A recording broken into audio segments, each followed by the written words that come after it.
Continuamos con la siguiente ponencia a cargo del doctor Eduardo Rebollar Telles con el tema Avances sobre nuevos registros geográficos y revisión bibliográfica de biología e importancia médica de Lutzomia diabólica. Hola, muy buenos días, tengan todos, y también aprovecho así muy rápido porque sé que el tiempo es limitado para felicitar al Centro de Investigaciones Regionales Dr. Ige Noguchi por el aniversario. Es toda una vida para quienes han estado trabajando, a quienes fueron y son parte de la institución, a las miembros del comité directivo, que sea la doctora Cookie, pero felicitarlos a todos y gracias por permitirme estar aquí nuevamente con esta charla, y en algún momento pues sentí que fui parte del Ige Noguchi de hace años. Ahorita estoy en otra institución, pero vamos a presentar algunos trabajos, y para los que no estén muy familiarizados con lo de Leishmania, bueno, Leishmania es un parásito, es primo de la misma familia de los parásitos de Chagas, de Trypanosoma. Los vectores son diferentes, es un díptero de la familia Psicodidae, de la subfamilia Phlebotomine, son hematófagos, solamente las hembras, a diferencia de las chinches, solamente las hembras se alimentan de sangre. Es un ámbito de alimentación también distinto al que es de los mosquitos. Estos cortan la piel, se alimentan del charco de sangre, y eso le llamamos un hábito de alimentación, perdón, termófago. Y los parásitos nunca llegan a glándulas salivales, es también diferente a como lo transmiten los mosquitos. Es un bloqueo de la válvula estomodial, que bueno, ahorita no tengo tiempo de explicar cómo funciona esa válvula en conjunto con la válvula sivarial, pero bueno, este es otro mecanismo de transmisión. La leishmaniasis, bueno, en México se conoce desde los trabajos de Harold Seidel en 1912, donde reportó los primeros casos para la península de Yucatán, y de ahí siguieron y han seguido una buena serie de estudios, incluyendo los estudios clásicos del doctor Francisco Biag y todo lo realizado desde los tiempos también pioneros del doctor Fernando Andrade. O sea, se conoce mucho de la enfermedad. Bueno, ya aparte que hay nuevas interrogantes, pero se conoce mucho la enfermedad en el sureste de México. Bueno, son las lesiones clásicas conocidas como la úlcera del chiclero, que algunas se convierten en crónicas, como la fotografía del lado izquierdo. Pero, ¿qué pasa con el norte del país? Bueno, hay registros aislados de leishmaniasis. Uno de ellos, yo creo que es el primero que he encontrado en la literatura de 1968, de un caso de la comunidad de San Benito en Texas, pero que nunca se pudo ubicar si era autóctono de Texas o era de una persona que tenía viajes frecuentes a este lado de la frontera en Tamaulipas. Entonces, pues ahí siempre quedó como en el aire. Pero el primer registro de leishmaniasis en el noreste del país son casos, y también lo interesante es que fueron casos de leishmaniasis difusas por Ramos Arizpe en 1970 en la región carbonífera de Coahuila. Reportó 2 casos que pues siguen estando ahí en la literatura como los primeros. No avanza, no avanza.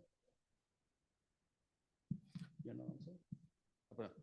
Y luego en 1970 el doctor Oliverio Welch, dermatólogo de la Universidad Autónoma de Nuevo León, publicó en 1970 en un trabajo de presentación de congreso otros casos, pero ya en el estado de Nuevo León, que son como los antecedentes. Hay otros, pero quiero señalar unos muy puntuales. El doctor Oscar Velasco Castrejón, que publicó un trabajo donde hizo revisión de los casos conocidos en México de leishmaniasis difusa, y creo que él reportó como 8 casos nuevos de lo que se conocía en la literatura, y de esos 8 casos, 2 eran del estado de Coahuila, de un hombre de 40 años y una mujer de 17, de los municipios de Musquis y de Jiménez respectivamente. Y estas fotografías, que no son parte del artículo, pero las compartió el otro coautor del trabajo, el doctor Sergio Ibáñez Bernal, que en su momento, siendo el entomólogo del INDRE, pues acompañaba al doctor Oscar Velasco a estas comunidades, y él tenía esas fotografías en su archivo. Y son los casos de leishmaniasis difusas reportadas por el doctor Velasco. Y otra vez el doctor Oliverio Welch de la UANL pues reportó otro caso en Cadereyta. Y bueno, y estos son como los casos antiguitos. Hay otros más recientes que no voy a citar. Pero entonces, ¿pero quién está transmitiendo leishmaniasis en el norte del país? La sospecha ha recaído en esta especie que hasta el nombre es curioso, Lutzomia diabólica, el propio nombre ya nos está diciendo que la importancia de esta especie fue descrita en 1936 por Hall a partir del material que ya se había colectado en 1933 y haciendo un análisis de la literatura pudimos rastrear el número de registro del espécimen en particular y el holotipo todavía existe, lo confirmaron y nos mandaron las fotografías los miembros del Smithsonian, que es la placa original. Y aquí, bueno, a mano van a encontrar que hay un nombre que dice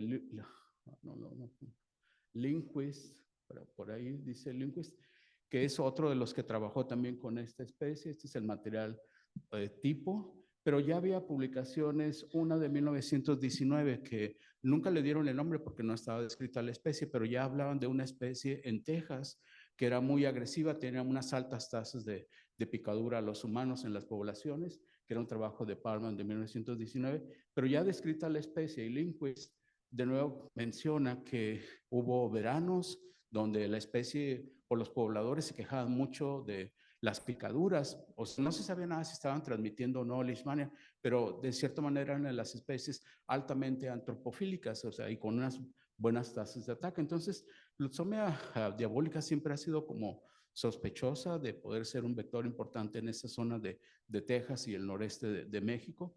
Y en una revisión que hizo el doctor Vargas y Díaz Nájera de las especies comunes, o sea, las que estaban presentes en México y en Estados Unidos, pues señaló bueno, diabólica, porque no, diabólica, y lo menciona para el estado de Texas por la localidad tipo, y curiosamente hay un salto hasta Guerrero, o sea, dice, ¿por qué no se había encontrado en uno de los estados del norte? O sea, ese material de Guerrero lo pudimos investigar, todavía existe y es material que colectaron otros autores estadounidenses, pero afortunadamente lo tenemos en la colección del INDRA, hay como 2 o 3 especímenes todavía de ese material de Guerrero, pero lo curioso es que había este salto de distribución y a partir de los casos de leishmaniasis difusa mandaron al entomólogo de la Secretaría de Salubridad, al doctor Alfonso Díaz Nájera, que hiciera colectas en la comunidad de Musquis para ver qué especies se podían encontrar. Y la especie que él encontró fue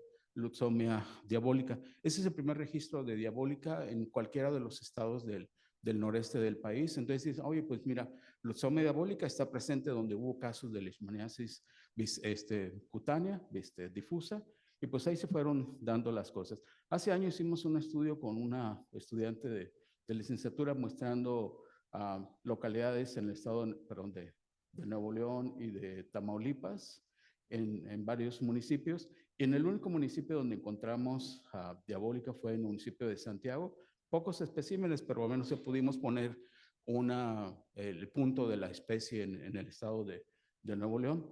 Y en otro estudio ya más reciente con otra estudiante en el municipio de Suazua, ella es la que presentó el trabajo de las políticas públicas de Chagas hace rato en vía virtual, Gloria Elena Martínez Pérez. Entonces, en esa propiedad de Suazua, que es pues solamente muchos mezquites, ahí pusimos trampas, hicimos un muestreo todo un verano del 2020 y luego también continuamos en el 2021 con la misma metodología. Entonces encontramos, bueno, varias especies, incluyendo algunas que fueron nuevos registros para el país, pero la especie más abundante que encontramos por el 90% fue el Lutzomia diabólica. No hicimos análisis de infección, pero al menos pudimos poner la especie en otro municipio del estado de Nuevo León. Entonces, ¿qué tenemos en mente para todo eso? Bueno, pues revisar toda la literatura, todas las posibles fuentes, colecciones, de ver dónde hay material de diabólica, documentar las colectas recientes del 2022 y 2024 que habíamos hecho en otros municipios del estado de Nuevo León, hacer la búsqueda de literatura. ¿Quién ha publicado algo sobre el Lutzomia diabólica y qué han publicado sobre esta especie? Hacer un análisis de secuenciación. Esta etapa está en desarrollo, apenas ya tenemos material en alcohol de 3 localidades que las estamos examinando para hacer la secuenciación, porque no hay secuencias de Lutzomia diabólica en el GenBank. Y también ver, cuando tengamos todos los registros, de hacer un modelo de nicho ecológico de distribución y hacer un análisis de morfometría geométrica con los especímenes que nosotros sí tenemos en la colección. Entonces, ¿qué colectas hicimos recientemente? Hicimos colectas en el municipio de Cadereyta, que es un municipio pues, netamente agrícola o destinado a actividades agrícolas, pero pusimos trampas en unos parches de vegetación todavía no tan perturbados, pusimos trampas Shannon, hicimos también colectas dentro de hileras de naranjos, y ahí pusimos también trampas Shannon. Las trampas Shannon son para colectar insectos atraídos con insectos de cebo. Hicimos las colectas, los fuimos separando por hora de colecta. Este es uno de especímenes de los colectados. Hicimos también en los mismos sitios con trampas de luz CDC y también registramos pues, la georreferenciación de cada trampa que pusimos y las variables ambientales registradas durante las horas de colecta que incluyeron temperatura del suelo, del aire, punto de rocío, velocidad de viento, etcétera, ¿no? Entonces, ¿qué encontramos? Bueno, revisamos el material de las trampas, una parte lo fuimos conservando exclusivamente para poder hacer los análisis moleculares en los tubos Eppendorf y el resto pues lo fuimos poniendo en viales en alcohol y en el congelador hasta que lo pudiéramos procesar. Y esta es una fotografía así externa de Diabólica. Hicimos toda la revisión de todas las posibles fuentes publicadas y de todo para ver dónde había registros de las especies, en qué estados y todo.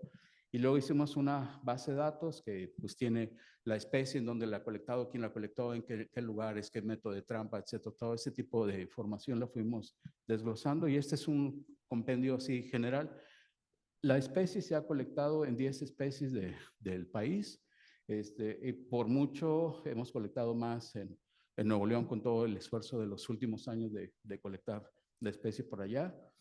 También hay registros de Chihuahua que no nos habían reportado. Uno nos lo pasó el INDRE y otros dos fueron material de nosotros. Entonces tenemos hasta ahorita 860 especímenes representados en toda la búsqueda. Nos falta procesar el material que tenemos de Cadereyta porque no lo hemos querido montar para no acabarnos el material y poder tener más en alcohol para hacer los análisis moleculares. Los mapas de distribución, pues está para el estado de Chihuahua, para Coahuila, en qué municipios hay presencia, independientemente de las abundancias, y en qué municipios hemos tenido colectas en el estado de Nuevo León con presencia confirmada. Tenemos una colecta más del municipio de Marín, Nuevo León, pero lo tenemos todavía en alcohol, no lo hemos separado, pero sospechamos que por ahí también podemos tener a la especie.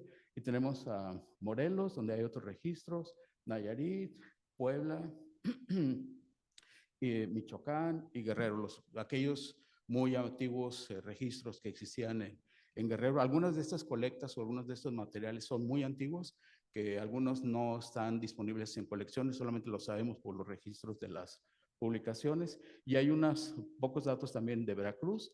Y obviamente aquí tenemos la localidad tipo, el condado de Uvalde, donde se describió la especie, y el condado de Webb, donde ha habido también casos de leishmaniasis en Texas. En cuanto al análisis de literatura, encontramos 75 referencias publicadas que al menos tenían la palabra luxomia o flebótomos diabólicos. De esas publicaciones, las pudimos o tratamos de agrupar en temáticas. Algunas sí hablan de la biología, la taxonomía o ecología de la especie, pero hay otras publicaciones que hablan sobre revisiones o casos clínicos u otros tipos de estudios que no son entomológicos y mencionan algo como, por ejemplo, Leishmania cutánea está presente en Texas y el vector probable es Luxomia diabólica y punto, y no se vuelve a mencionar a la especie. Entonces también lo incluimos, pero no aporta nada de información biológica del contexto biológico, entonces eso también lo queremos sacar. Entonces, en conclusión, tenemos 28 municipios de 10 estados del país con presencia de la especie. La gran mayoría de las colectas son del estado de Nuevo León y tenemos los nuevos registros que añadimos son los de Cadereyta, 75 publicaciones donde se menciona el nombre del Luxomia diabólica y estamos con esta parte que no lo hemos cubierto. Lo del análisis molecular está en vías, pero nos falta desde cero lo de morfometría y la parte de nicho. También nos falta conseguir los datos de distribución de la especie en Texas para poder tener más puntos para hacer el modelado. Y a todos los colegas que participaron dándonos permiso de acceso de de colectas o que nos apoyaron con algunos registros o datos, etcétera. Pues muchas gracias por su atención.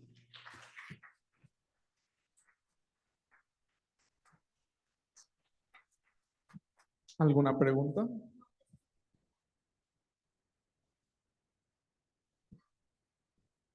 Muchas felicidades por tu presentación, Eduardo. Tengo una duda. Presentaste la distribución de esta leucemia, por ejemplo, en el estado de Nuevo León, que es donde hay más distribución porque pues la han buscado más intensamente. Sí. Los municipios en los que no hay, ¿es porque no hay o no han ido a buscarla? Porque no tenemos colectas. Porque no hay colectas. Sí, eso es como la clásica frase de decir que no es evidencia de ausencia. Simplemente es que no tenemos colectas, no son sitios negativos. Ok, y para hacer un buen modelaje ecológico, ¿han planeado pues abarcar la mayor extensión posible del estado de Nuevo León?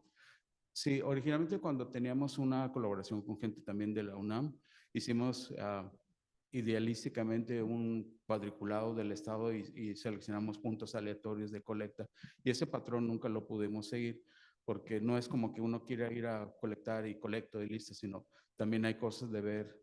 Hay municipios que son intocables, nadie puede entrar, o si entras, quién sabe si salgas, entonces también hay esos riesgos. Entonces hemos focalizado nuestras colectas en lugares donde creemos que hay cierta seguridad, porque la universidad es dueño de esos terrenos o hay alguien que conocido, etcétera. Entonces, sí nos falta mucho que cubrir, pero estamos como cautelosos de dónde podemos ir. Okay.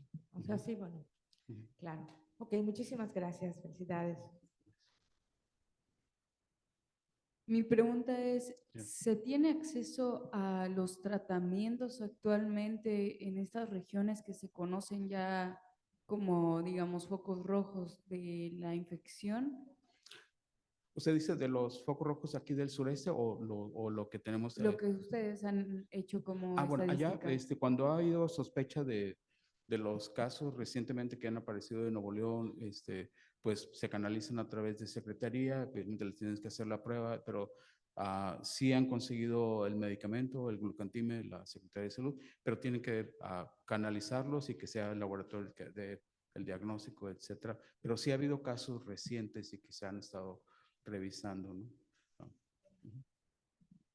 Muchas gracias. ¿Alguien más?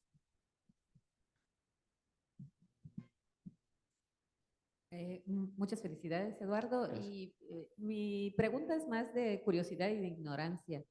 Esta especie de vector, ¿qué tan buen vector es comparándolo con otras especies de Leucemia?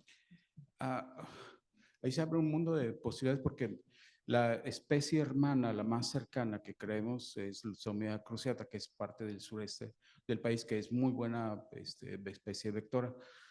Hay una duda taxonómica también que si diabólica y cruciata son la misma cosa, son variantes geográficas. Esto lo queremos contestar con la parte molecular y con la parte de morfometría geométrica y ver si también los nichos ecológicos son nichos separados o hay traslape, etcétera, en cuanto a eso. Pero está emparentada con una especie de alta eficiencia y de importancia médica aquí en el sureste. En Estados Unidos sí han aislado leishmania a partir de diabólica, pero no han podido demostrar su competencia vectorial, es decir, que la transmita a un sistema vivo, un hámster, un ratoncito o humanos, se sospecha. Y es la más sospechosa porque tiene un alto grado de alimentarse de los humanos, pero falta ese gap de cerrar el ciclo y tener la evidencia sólida de que es un vector. O sea, hasta ahorita es una sospecha pues bien fundamentada, pero todavía falta evidenciarla, ¿no? Gracias por la pregunta.